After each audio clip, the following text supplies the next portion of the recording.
1-2 અને બાલવાટિકાની અંદર હાલ આપણે HPC કાર્ડ કે જે હોલિસ્ટિક પ્રોગ્રેસ કાર્ડ સર્વગ્રાહી પ્રગતિ કાર્ડ દરેક શાળામાં બાળક દીઠ આપણને આપવામાં આવેલું છે. જે સત્રની પ્રગતિની નોંધ કરવાની રહેશે, એટલે પ્રથમ સત્રની નોંધ આપણે હાલ કરી લઈશું. બીજા સત્રની નોંધ જેમ જેમ આગળ વધશું એમ તબક્કાવાર આપણે કરતા જઈશું.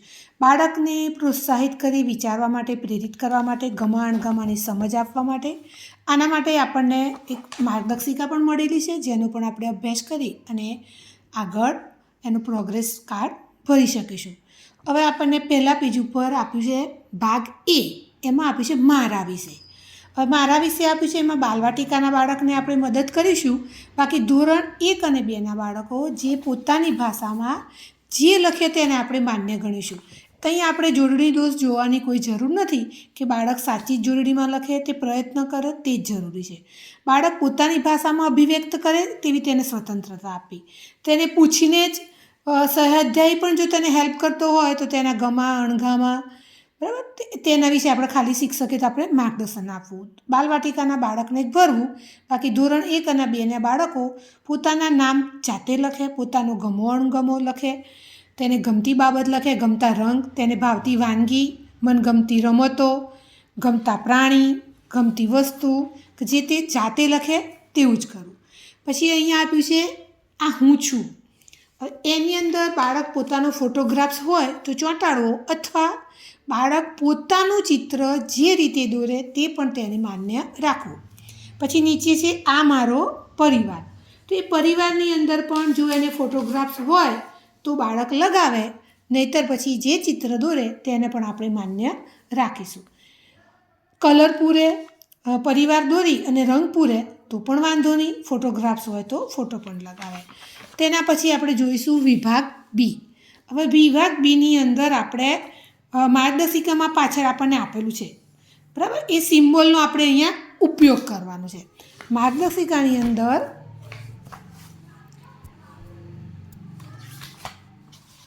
જુઓ પાના નંબર 6 ઉપર અહીંયા આપણને સિમ્બોલ પણ આપેલા છે, ઝરણું, પર્વત અને આકાશ.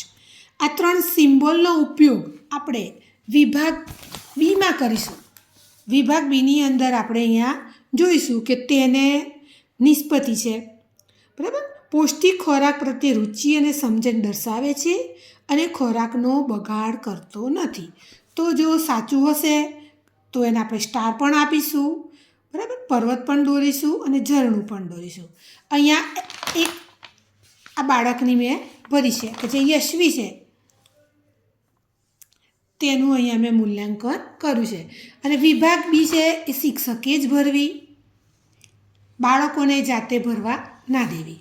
આપણે આ છે જે નિષ્પત્તિ આધારિત છે. પછી છે ભાગ સી. ભાગ સીની અંદર છે ભાગ બીના આધારે જ આપણે ભાગ સી ભરીશું.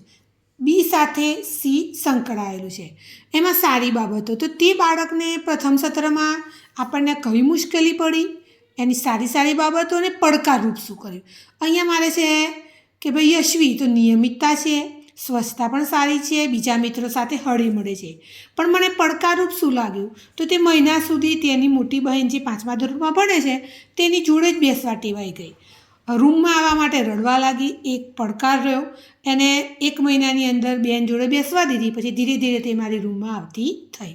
એને પેન પકડવામાં તકલીફ હતી, તે બોલવામાં હતી, પણ એને શ્રુતલેખન ને બધું સારી રીતે કરતી હતી, પણ એને લેખનમાં ગમતું નહોતું. એટલે લેખનમાં એને પેન પકડીને લખાવવામાં મને થોડી મુશ્કેલી પડી, તો મેં અહીંયા નોંધ કરી છે.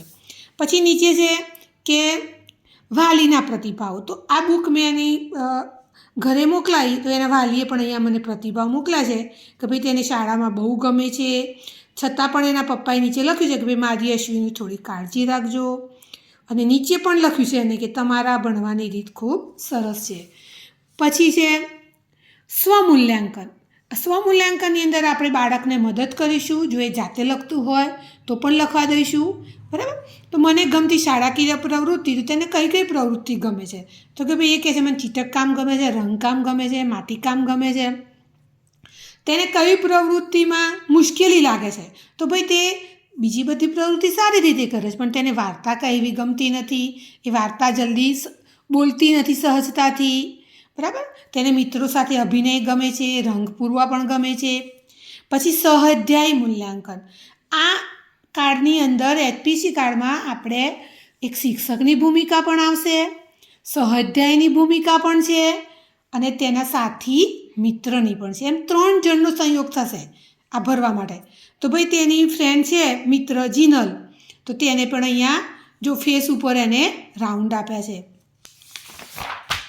પછી છે વિદ્યાર્થી પોર્ટફોલિયો, જે આપણે અલગથી નિભાવીએ છીએ. જે પોર્ટફોલિયો જેની અંદર અમુક જે એના કામ હોય